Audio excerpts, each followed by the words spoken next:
Hello, bonjour à Barry.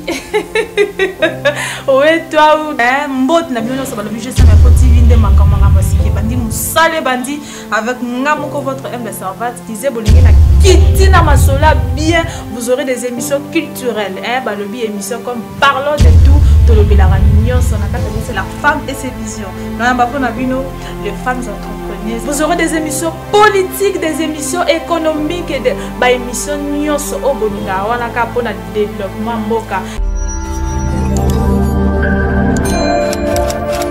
GSM Info TV, une chaîne pas comme les autres. GSM Info TV, le meilleur choix de tous. Bye. Vous êtes à Goma, vous êtes à l'Équateur, vous êtes au Congo central. Mesdames et messieurs, vous êtes en dehors de la RDC. Bonjour à vous tous et bienvenue dans votre émission Parlons de tout.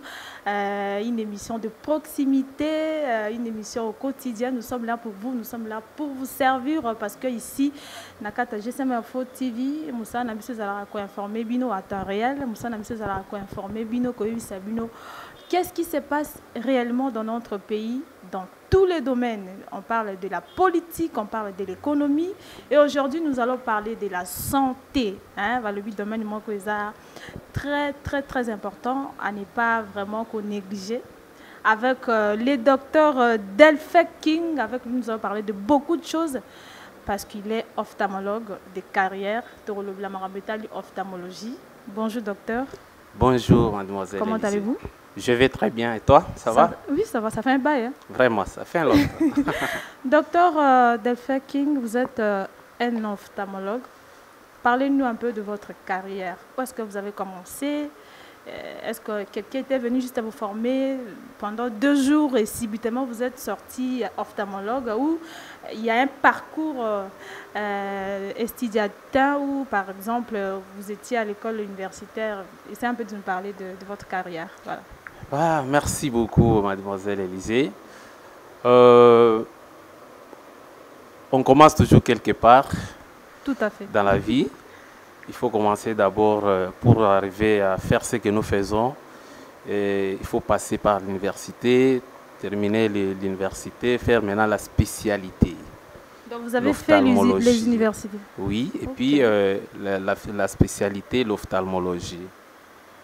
Alors l'ophtalmologie, ici chez nous à l'Inikine, c'est 4 ans.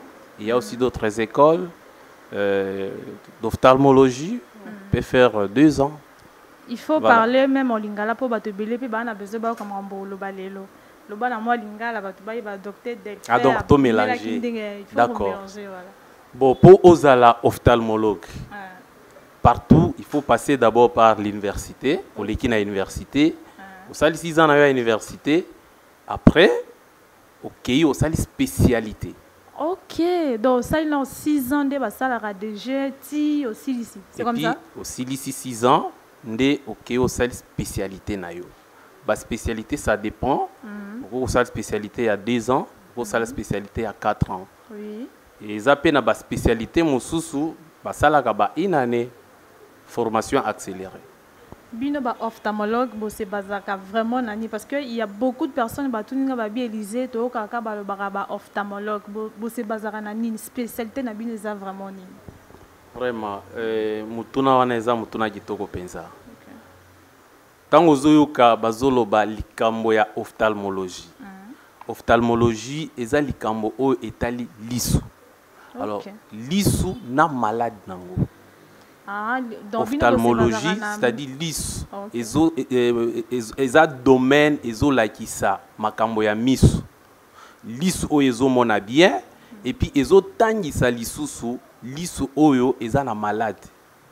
Et troisième point, ezola ki sa malade wana ekosi la ndenge nindi. Il faut qu'on instaure traitement. Donc ophtalmologie, ceux qui na lingina paie sa réponse, ezo kotalisa nano lisu oyo ezo mona bien, lisu oyo ezo bela, tango ezo bela eloko ya misato eza nini, il faut trouver solution de traitement. Nde mo o bazoloba ophtalmologie. Parce qu'il y a aux du domaine au permettre de poser aux questions. Il y a combien de types il y a de maladies à Miss? Vous avez vraiment quelqu'un de demain, vous avez charlatan quand même. Bon, quand tu dis combien, il y en a beaucoup. Et jusque-là, bazo étudier kaka, ba malade, c'est chaque jour, maladie zobima. Les autres ont un coronavirus, to yeba ki angote. Peut-être, on a encore répondre, o eza facile par rapport à milliers nabiso. Tout à fait. Pays nabiso, bien, ville nabiso à Kinshasa, maladie oyo ezo conduire que bato bazala ba aveugle. Entre autres, o eyebani, o ya liboso toza na cataracte. Après cataracte, toza na maladie o to bengaka tension, ya miso, o ba benga glaucome. Eza na ba maladie mosusu lié à ba troubles métaboliques, entre autres diabète, na ba maladie belé za na kati ya nzoto. Eza pe na ba maladie mosusu ezotinda batu po balataka ba linette, ezotinda batu eza ba kombote ma maladie, entre autres tokolo ba myopie, hypermétropie, presbytie, eza problème. Donc si on comprend bien, eza ba maladie belé, il y a beaucoup de maladies au service na business ya ophtalmologie. Na domaine ya ophtalmologie. Plusieurs maladies. Voilà. Alors tolingi toyeba et loro ni ne provoque ba maladie wana. Qu'est-ce qui provoque toutes ces maladies au que non le loba to comment vous a dérangé na mis? Peut-être ba yeba raté ou taranani. Bon parmi à cause ya ba maladie. Toko banda na cataracte. Cataracte eza libanga ya pembe soki otali mutu ezalaka na lisu. Bon mabanga eko ozala ngo ebele na kati ya misu, mais biso bato a domaine nde toyebaka oyo eza cataracte. Eza cause ya liboso a epa na biso. Na RDC. Na RDC. Après cataracte toza na maladie ya tension ya misu. To bengaka glaucome. Tension ya misu. Eza pe na maladie mosusu na ligne na bakisa oto ya bafileur. Bafileur o mutu azo kwanza na misu ya misu pezali. Filaire ekotaka na nzoto. Et puis elandaka ti na niveau ya misu. Et mataka ti na liso. Voilà. Donc ezo bouzier ba organe nyonso eza na kati ya misu. Eza pe ba cause principale, eza parmi ba cause principale oto benga ezo conduire na cécité. C'est-à-dire que mutu azala aveugle. Eza na milliers na biso. Et puis au elandi eza ba trouble métabolique ne na otikoloba. Alors milliers na biso ndenge toza na Kinshasa, eza na ba procédure pour bosili sango, il faut que ça la boy, il faut que ça la boy. Mais on a ba to ba comprendre to pour que na likolo makasi. Donc c'est dû à quoi ba maladie wana nyos. Pour vous d'abota mina e bien ya ramasser ba misu cezara au colu au comme ici 45 ans, 50 ans, pas malade mo ke bimelio ya misu. Okana ki yango kutute. Bon cataracte loana bandela ki na cataracte. Cataracte ezalaka na âge te. Ata mwana muke akoko bota mazana cataracte wana balobaka cataracte congénitale. Eza aussi cataracte juvénile. À mon âge ici naza na cataracte. Eza pe na cataracte lié à l'âge sénile ya batumikolo. Eza pe na cataracte secondaire wana nde bakozo senyinga ezo utawapi wana eza problème à cataracte lié à l'âge mutazo kola kanenge suki ezo changer elongina ezo changer libanga ya liso wana pe ezo changer et ko entraîner pe cataracte eza pe ba cause secondaire. Cela veut dire que ozo tambola bien bobundi na muto abeti na lisu et créer ba lésion niveau ya cristallin et perturber fonctionnement. Et puis ekoti mai dibanga no leza la pembe ekomi flou. Voilà, wana eza cause ya liboso ya cataracte. Bon, ba maladie mosusu on a kokolo ba filaire, surtout batu o bazana bazamba, ba forêt équatoriale, na Congo central, ba filaire eza ebele. Bato bazo vivre pembeni ya mai, bato bazo vivre na ba forêt équatoriale parce que eza na ba nyama oto benga mouche les simili a piquer mutu donc a ko introduire ba filaire na kati ya nzoto. Tiki malade. Itikali na kati ya nzoto ekomi kotambola ti na niveau ya miso. Ba cause mosusu o tozo vivre na Kinshasa toza na ba myopie belé. Cela veut dire que mutu aza na pasi ya komona musika, il faut la tabalinette, soit lunettes de loin, soit lunettes de près. Voilà, et ils appellent la cause. Ils appellent la cause héréditaire. Papa Zalaki Nango, maman, moi, voilà, c'est ça. Alors, Tolingyo est avec beaucoup de sincérité pour les Congolais, le ophtalmologue moral, pour Mikolo, qui nous est belé, Congolais belé, comme le premier liste, to éviter ceux qui ont Kendewa, puis d'autres sous Kandengeni. Alors, parmi les maladies où tu peux citer, quelle est la maladie la plus grave? Maladie à ma B, ok, non, même à table traité si la raté. Malade à ma B, c'est qui est vraiment la maladie la plus dangereuse, voilà. C'est les glaucomes. Les glaucomes, c'est... On n'a pas ma tension. On a ma tension et mise. Ok. Les glaucomes, c'est l'hypertension intraoculaire. Na kati ya mise la kamai. Mai wane circule quelque part et puis ekendaka quelque part. C'est ça même la circulation normale. Okay. Lorsqu'il y a un dysfonctionnement, allais-je dire, ça va perturber les mécanismes. La production sera mauvaise. Et aussi, au niveau de l'élimination, ça va poser des problèmes. Et pour ça, là, l'ISO, et banda comme on flou. Tant que on a flou. Attention à mise. J'ai parlé de production et l'élimination des liquides. Et ça, la maille la pompe, il faut les éliminer quelque part. Parce que si il y a élimination, ce qui est bien été, conséquence est aux alanini, et qu'il y a ébélé dans la cantine. Et c'est comme ça aussi au niveau de l'ISO. Donc, bazo produire maille quelque part, il faut ébimer là quelque part. Ce qui trouve un bouché, et qu'il y a ébélé, et puis il peut ça passe dans la cantine. Pas souvent ndé ezo s'expliquer na ba vision floue. Tamuta banda mo na bien té. Ko banda ko mo na bien té ba vision floue ana tellement que mai ezo ya ebelé ezo finape nerf optique. Parce que nerf optique eza lokola singa et outi quelque part pour ampoule epela. Siko tango nerf optique e kolemba et pour ekanga siko image etinango na cerveau et kozala passe. Alors, glaucome wana eza vraiment très dangereux. Yango zo mona ba minga ngebele bazo sala ba campagne na ba paroisse bazo leka partout pour na ko dépister maladie wana. So yo dépister ngo avant pour ko permettre pe mutu pour abika amie ba emoko et puis ami batela. OK. Voilà. Donc ma glaucome par exemple tension ya misu pour ba congolais boye ba eza tension ya misu maladie wana eza vraiment très dangereuse. Très dangereuse et en plus et si là glaucome et si la raté. Et si la raté. Et si la raté. Bah quand on la place vous avez comprendre et si quand il to kendele parce que belé le loba comment ba avec suite à rozan a oeba quitter au comment non avec. Alors docteur, qu'est-ce qu'il faut faire pour prévenir la maladie ou si la raté? Il faut commier avant. Au mieux parce qu'on dit. Commier bezanini il faut koluka esika ezaba ophtalmologue. Ceux qui okeye pas ophtalmologue. Aïebisio que vous avez un problème, il y a tension, il y a misu.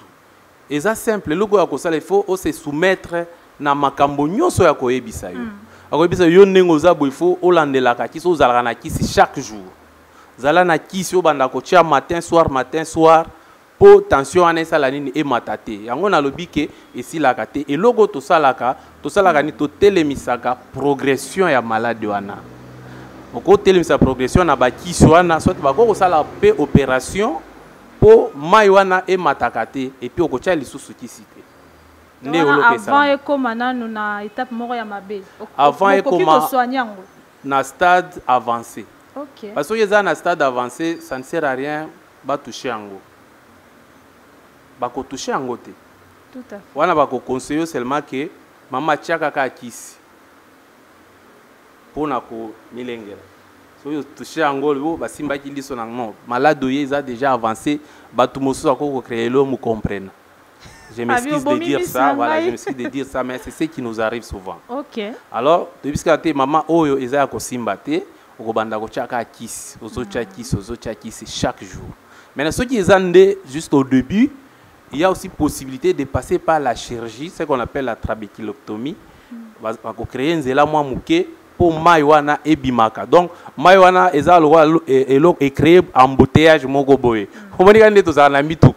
Passage exacté, mituk est ébélé. Donc, Maïwana est ébélé et les katé. Donc, il faut que déboucher quelque part pour Maïwana et les cas. Des opérations basalak. Ba libérer Nzela et puis et quoi accorder peu malade chance à Kobanda ko somba ka baki cité. Parce que baki soana c'est nga pe mbongo ébélé. OK, rendez-vous. Après rendez-vous, il faut somba baki ici peut-être 10 $20 talaka ka mbongo. Et pas na bino tout ce que vous faites et le réunion ce traitement na bino zara trop cher par rapport au qui mutu parce que hôpital ba pesi paracétamol ba mais pas na bino donc. Ya on m'a ba tumisu ba ata bazo be la mise ba vendre na bandako. Pourquoi ça coûte cher? Bon, les spécialités, ça c'est un. Les spécialités, parce que pour ça, la spécialité, ça demande d'abord les moyens. Vous voyez? Pas seulement ophtalmologie.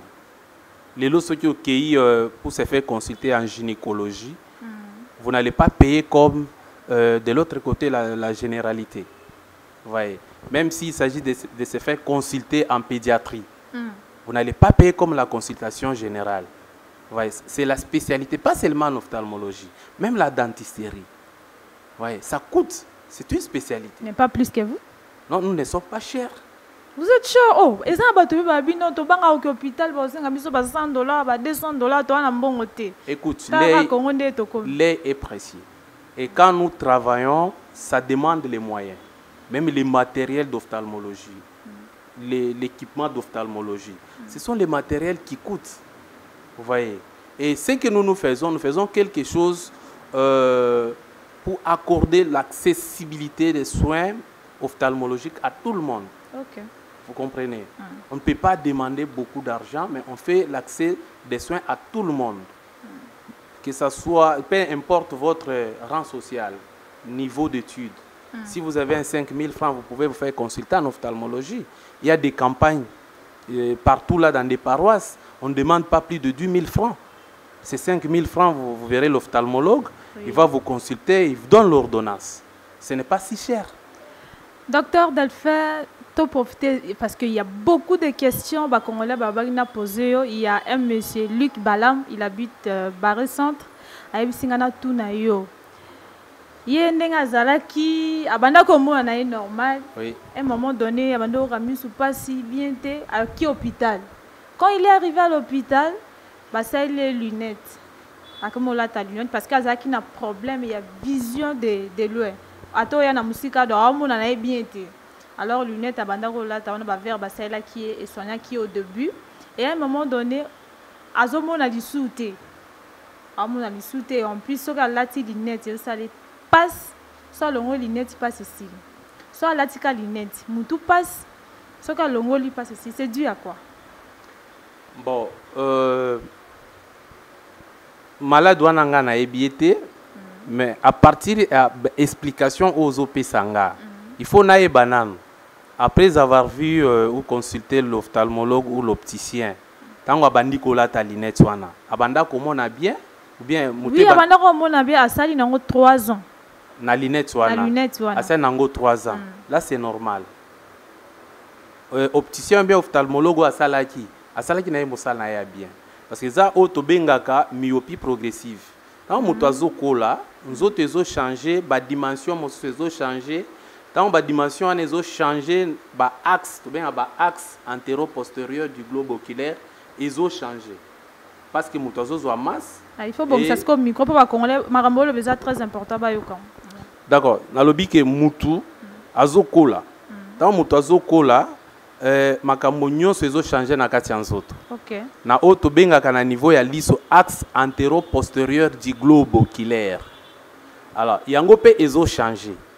Tango ezo changer, eza na conséquence na vers wana. Il faut pe ba matisa.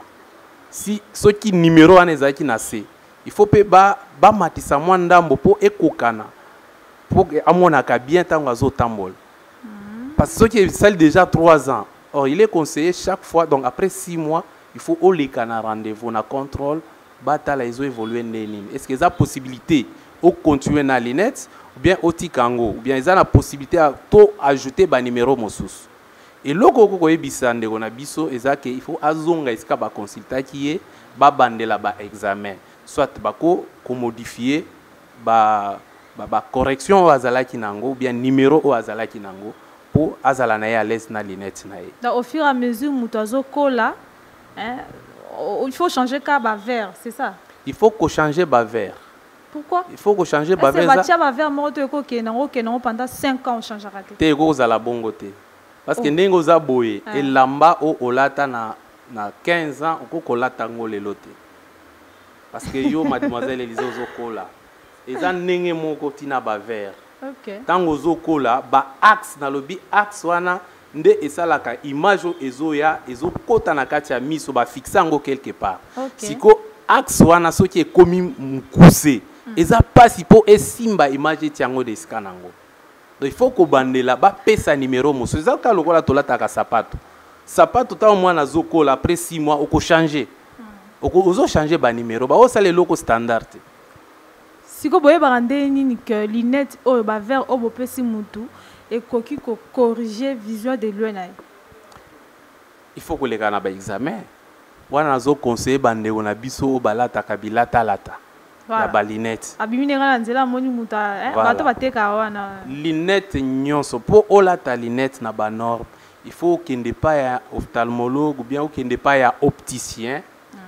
Ou les qui na ba examen par rapport d'abord ya ndenge yo moko oza santé na yo oculaire et puis par rapport aussi à âge nata pona makambo ba lecture wan to kolobela âge balata ka lunette pamba pamba te OK basali ba examen oza na résultat là oza sur na biloko oyo na lunette oyo ozolata olati yango olobi ke lunette o munga ngande akomela kinga nata suki eza na conséquence okozongela mutu na yo ke docteur lunette o komela kinga ezopesanga mutu passe. Il va aussi se poser la question pourquoi lunette ezopesa mutu passe. Na bandelo bien na salanine. Au lieu que olati bilata lat. Donc il faut que les canons na examen. OK, très bien. Alors ezapé na question mususu to monaka ndo outa pour ko impingler po wana na ba paroisse na ba millier moko même na ba millier riro na ba suka mboka. Moni ba ophtalmologue ba kiti ba osa la campagne et puis prix nango ezalaka un peu bas eza na se makasi pona esunga bandeko musu bazala na bambongo te ya koya ba hôpitaux. Est-ce que na El Rafa awa na centre na bino bosalaka pe tout ça la ba campagne bosala combien de campagne tout ça la ba campagne plus de 4 fois tout ça la ba 3000 ya ba 5000 francs tout ça la kango. Ah non, na kacha so mutaye pour la consultation ezala combien? Na El Rafa awa. Na El Rafa c'est 10 000 francs. 10 000 francs. Oui. So bokiti campagne ezala na combien? Ezala na 5 000 francs. Donc vous savez réduction? Oui. OK. Et alors résultat et bima positif na ba campagne de bosala. Et bima ka positif et bima. Boye ba onde. Tant tozo soigner bato bazoya to comprendre que bato o baza besoin na lisungi. Mais bazangi mbongo t'orienter bango et puis ils ont permettre biso to diagnostiquer to dépister on a outi ko bisayo que le problème ya hypertension intraoculaire ya glaucome. Vous comprenez? So bokay campagne bo consulter par exemple 80 malades na kati ya 80 wana izaki na batu mosusu bazobela malade o ya tension ba miyeba kité. Voilà. Alors tant bo expliquer bango ba se retrouver na kati wana. Donc sur 80 malades bozui 30 malades na problème au bamiye bakité. Donc résultat est positif. Tout à fait. Et puis ekosuka wana te ba komi koya kolandela sikoyo problème à tension ana. Donc to sauver batu. Wana siko ba komi oya na centre. Ba komi oya na centre. Lokola ba malade okuti awa baza na problème à tension ya miso. To soigner bango et puis bazongi après 2 semaines akoya lisusu pour tout prélever tension ya miso. Voilà. Je rappelle à tout le monde que nous avons accueilli pour vous le docteur Delphin King, Aza ophtalmologue de carrière, Aza charlatan. Vous avez un problème à mise, venez ici et puis vous ne serez jamais déçus. Et puis Nasuka, j'espère bien, docteur a fait sa adresse. Vous avez un problème, on va déranger, on a mis sur les baratés, on va bandela, puis non, on a un bon côté, venez ici. Et puis bah, soigner Bino correctement parce que bah, témoignage est tellement ébellé. Nous poursuivons notre émission, docteur. Tolingue Sabiso Awana El Rafa. Vous avez combien de services? Bon, combien de services? Nous avons deux services. Il y a l'optique et aussi, en fait, l'ophtalmologie englobe tout. Le tout, voilà. Voilà. Alors, il y a ce qui touche la lunetterie, donc les lunettes. Ok. Et il y a une branche des opticiens. Vous avez ou bien au collaborat na bango vous savez no tozana bango awa. Et Yo en kota plus makamana nga te. moko pe na sala pe ba formation wana. Oh, docteur Zélan. Parce que au somba lunettes awa. Vous comprenez? Na ba condition nyonso o esengeli. Ok. Parce qu'on est là pour apprendre chaque jour. Ok. Na sala pe ba formation wana na zape na bato ba sala formation wana. Ça c'est ce qui concerne les lunettes. Na kati ya service na biso tozana optique ou la lunetterie. Ça touche seulement les problèmes des lunettes. Parce qu'il faut différencier les choses. Il y a les ophtalmologues et les opticiens. Mais on a moni ba lunettes awa. Est-ce que vous englobez nyonso ou au quotidien domaine moko za domaine na yo tende le bi formation est-ce que au comme na maîtrise ya rosai sa ba lunettes? Maîtriser ça. OK. Maîtriser ça. Parce que l'ophtalmologie, na définition, on appelle ça qui on a lobby que l'issue, maladie à l'issue et puis qu'on trouve solution. C'est ça l'ophtalmologie. Tout à fait. On comprend. Alors, tant que vous soignez Batu, il faut trouver les bango solutions. Moi, puisque mutazo bela boye yo nengo za boye olingaka yo olingane na ebio. Tango yaki quelque part na consultation, il fallait esika o ba soigner yo, o trouver ba kisi na yo, o trouver wana oza sur confiance na muto a soigner yo. Ça c'est un. Yango zomo na ba lunettes wana. To consulter yo, après consultation, ba proposer yo lunettes au kozwa. Après kozwa lunettes wana ba saler au montage ba pesio. Ça c'est à ce qui concerne l'optique. Il y a aussi deuxième volet et la consultation ophtalmologique. Vous allez faire tous les examens. On va faire les fonds d'œil, on va vous prescrire les médicaments. C'est ce que l'opticien ne peut pas faire. L'opticien ne peut pas faire les fonds d'œil. À monter bavers et soukiwana. Mais bino bon englobara nyonso. Oui, tozo englobé. OK. Beaucoup prescrire bakisi, ceux qui ont un problème, pe intervention pe chirurgicale salamaka. C'est que le on bon ça en consultation. Bien sûr. Parce que va te belé va belé mais ba éviter ça batika le ça ba examen té du coup comment on a problème à muscle le ba mon a raté na osenga na bino nyonso boya na cabinet ophtalmologique El Rafa Brosa solution à vino. Docteur, tu continuer. OK. Alors awa au travail à Yomoko ou bien aux anabatu vous sala na bango. Tous anabatu, ils am sala batu. Au sala Yomoko te. T'es pas misu balinga au sala ga izlo na yo sala Yomoko. Te, isala makabongo te. Yo ndengo za oza Yomoko te, ozana mutu, ozana batu. Vous comprenez? Ozana batu, ezan musala ozo sa na nzoto abatu. Et singi et totanga qu'il faut ozala na batu. Jamais oza na centre Yomoko. Eza passe. Il faut zaka na batu. Pour basunga yo na musala ozo sala. Tout à fait. Ça c'est bien. Et alors est-ce que au cas il y a problème ou bien malade moko compliqué yo. Référence na yo ezala ka hôpital nino que no transférer mutu. Ndé tozo sala so na ligne na expliquer yo na makambo ya kimunganga. Toza na 3 échelons. Okay. Ils ont un niveau primaire, secondaire, puis tertiaire. Awa, toza le rôle à pont. Il faut qu'on ba surtout monique o eza ya bisoté. Ba te belé ba docteur belé o mona o monique o kokate mo dynamique na muto na tika la ti obomili sunai. Est-ce que yo vraiment vous en a bonne foi on a retransférer? Il faut avoir la bonne foi. Okay. Il faut avoir la bonne foi et l'honnêteté scientifique. Eza ba maladie mosusu eza ya niveau ya awate. Il faut référer bango soit na HJR, soit na Saint-Joseph, hôpital Saint-Joseph, eza na service munene ya miso. Des références na miso. C'est déjà au transfert à bateau. Na transfert à bateau. Il y a solo. Na transfert à bateau. J'espère que vous comprenez place de commis. Ils ont abattu miso sous bazala raba égoïste. Place au kokate, ya zo dinda makara mais awa docteur Delphin Alexis bonne fois na ya lobby so qui a monique ma place wana koki souté a tindio na hôpital amunen et puis rosa solution na yo sans problème. Est-ce que yona batwana bo sala bo signer contrat moko bo le fait que transférer mutukuna Yo avantage nous allons. Bon, ils ont contracté, mais je sais que ce sont les aînés scientifiques. Ah, ok. Vous comprenez? Ok. Parce que dans le centre de santé, il faut limiter quelque part. Tout à fait. Yango toza na ngaliema, toza na mama yemo. Alors, kotinda ototinda ka, ils ont contracté. Et ce qui fait du bien, c'est quoi? Chaque fois, ça, aux autres transférer malade, tout ça là, note de référence. Oui. Transfert. Oui.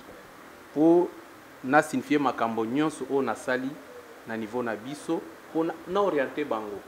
Baye bake esika uti basali boye biso photo bandela boye. Voilà, c'est ça. Okay. Est-ce que, docteur, il y a avec beaucoup de sincérité, tout le monde peut porter des lunettes? Est-ce que la mutabe la malade à la mutabe la lunette médicale? Dans le but n'importe quelle lunette. Je parle de lunettes médicales. Lunettes médicales. Bon, si vous pouvez bien poser cette question, ça pouvait être dans ce sens. Est-ce que lunettes médicales, na muto azobela na o azobela te, c'est ça? Dans le but tout le monde. Tout le monde. Est-ce que mutunyo c'est ça la moi il y a 10 ans. Ezalanga, ezala yo, ezala biso nyos, ezala mutu azobela ala na première mise, ezala mutu na première mise te. Akoki pe rola ta lunette médicale ou pas? Tola ta lunette pour se protéger. Ça c'est un. Ezo dépendre na musala ou ozo sala. No pesa exemple. Nga bela ka miso te. Mais chaque jour naza liboso ya ordinateur. Na bela ka nga miso te. Okay. Chaque jour naza liboso ya ordinateur. Soit t'attends moi nanga par exemple, moi naza na 10 ans, mais chaque jour aza liboso ya ordinateur. Kobanda 8h jusqu'à 17h. Aza ta na ordinateur te aza na téléphone na ye. Chaque jour aza na téléphone ou bien na tablette na ye. Yo ndenge oza boy. So oza na téléphone ou bien ordinateur banda tongo tipo kwa oyoka kandeni. Et soit kana miso. C'est pour te dire que toza na milieu tropical. Milieu wana toza na moi, les soleils qui dégagent, je ne sais pas comment dire ça en lingala, les ultraviolets, la lumière bleue, voilà. La lumière wana eza nocive na niveau ya misu.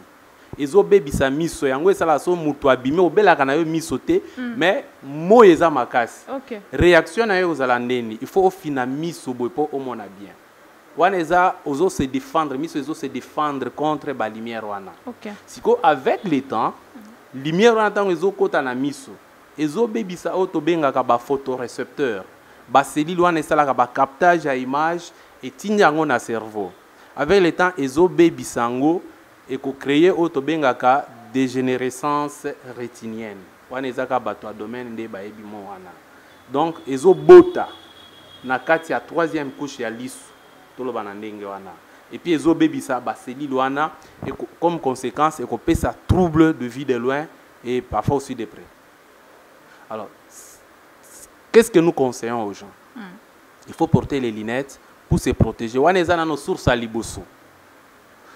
Il faut porter le verre pour la protection. Okay. Donc toza censé pour tola takabalinette pour la protection. Ils dépendent c'est beaucoup plus de la profession et à moto. Et le quoi sale. Deuxièmement, ils ont aux sources artificielles on a aussi koloba au ordinateur, téléphone, tablette, bloc belé qui n'a pas ampoule tozo utiliser.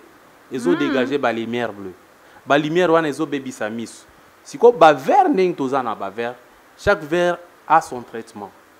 Ba traitement ils ont salani, ils ont filtré des lumières bleues. O ezo bebisa misu. Alors pour nanga na conseiller batu bala taka balinette pour ba mi batelaka.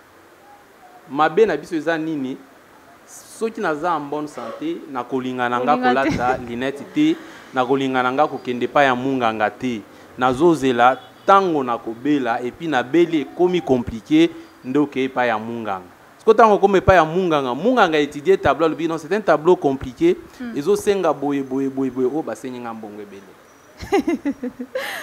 Oh docteur alors notre lingo bisabiso bato to monaka aotambola na emo elekeli parce qu'il y a des charlatans balikana ment baté carapé lunette ah azana moi 2000 francs na ya 100 lunettes wana Et dans le médical, à sombi parce que moi, il est quand même ma case, à tienne à mise, et puis protéger. Est-ce qu'il y a des conséquences pour la bateau basala rabilo wana? Bon, o intéressé nga eza eloko lobby et pas ba charlatan. Parce que tant on a PCO organisation à service na biso na lobby que tant ozo somba linette, toza ka ba mesure, to ebake par rapport à examen na ba axe o ba mesure tozui akolata linette na sans problème. Eza différent na bateau bazoleka na ba linette eza cop na ya zo sala. Ako proposer yo ka papa zwa oyo. Et si nous allons plus loin, il y a même les intellectuels. Aye, à lobby, à meki kaka, oh, ce qui simbi na salanini, na lata. Ce n'est pas bien. Ce n'est pas bien. Kinshasa, c'est une grande ville. Tous les intellectuels et belé. Kende koluka, est-ce que ça va minganga misu? Ba docteur amiso, ba opticien, ba sala yo examen.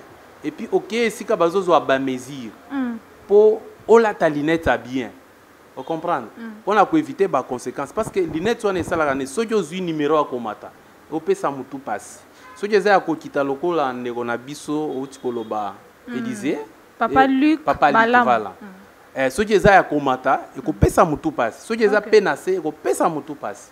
Na comprendre que yo là ta paye lunette bien que le lot là cité avant o là ta lunette soit na débat examen au basalaki ba PCO numéro ou bien correction au isa par rapport na misona. Tout à fait. Voilà pour la réponse. Donc, bateau basala rabilo on a basomba rasute. Oui, bateau so bayo ki on va rosiliquer là yo. Te basilikate nga on a lobby ezan de vérité on a ici bango. OK. Ezan de vérité on a ici bango. Mais yango na uti koloba, maram na uti koloba tika na zongela parce que question na zonga mingi pa ba téléspectateurs na biso. Abela na emisute.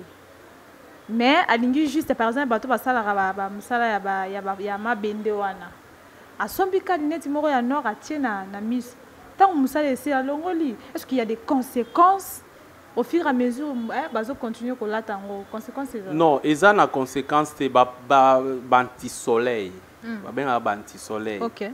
Ba lunettes noires. Ezo pesa juste moi musala ta pe pona fière là tu n'es pas pour abima bien. Donc il y a fier c'est vague. C'est normal. Il y a fierté. Pour n'importe quelle fierté. Ce sont les photographes plans. Azo se protéger contre moi. Les ultraviolets comme des nauti kolobango. Et ça fierté, c'est médical.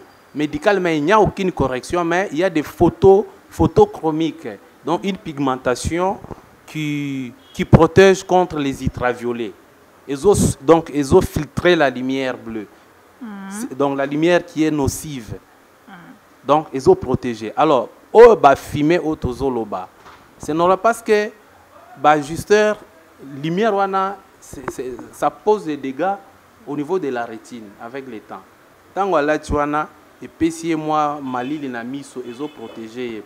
Et ils ont des conséquences. Fumer wana ils ont des conséquences par rapport il y a lumière au basale la ka bagister wana ils ont des conséquences.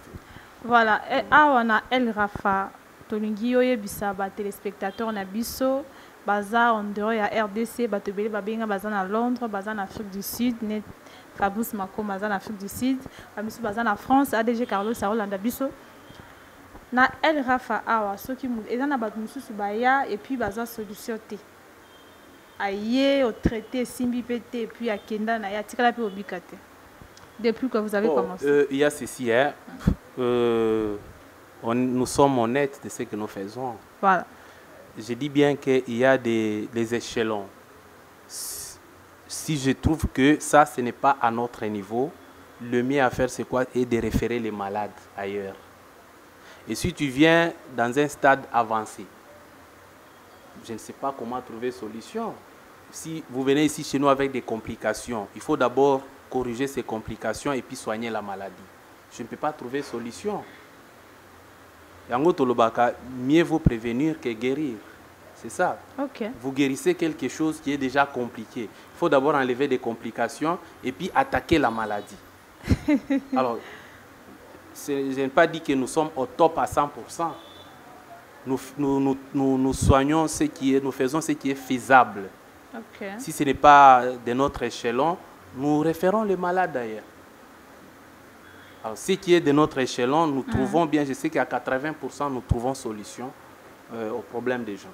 Différence entre El Rafana, cabinet ophtalmologique, à cité, même dans le centre-ville. Différence entre Bino Awa et puis Batumisu Bakenda. On a différence na Bino Ezani. En tout cas, ceux qui ont posé bien question Anna, pour faire comprendre bien question Anna. Par exemple, où peut s'en différence ou bien au ligno peut s'en différence il y a El Rafa qualité, je parle du côté qualité à Moussala na Bino. Bon, je ne sais pas comment mes côtés.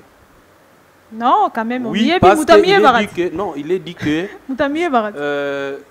le vrai miroir c'est l'œil de ton frère. Parce que nga nazo sala musala na nga nengo koti yo moko tali et puis batu bazo kende bazo pesa yo ba nouvelle ya ndenge tozo salela musala. Nga na bosa na sala kana nga bien. Ezaka moi azo koma na classe azo répondre bien à combien pas ya enseignant pa azana 2 points sur 10. Donc liso na yo nde miroir na biso. Pour na biso, je sais que nous travaillons comme il se doit et on fait le mieux possible pour tout satisfaire ba maladie na biso. En commençant par l'accueil jusqu'à la fin du traitement. Côté marambo ya nini ba verre, côté montage, est-ce que vous avez un appareil adéquat pour travailler sur place? Nous le bas qui vous en a battu va travailler sur place awa ou bien bokindara ailleurs.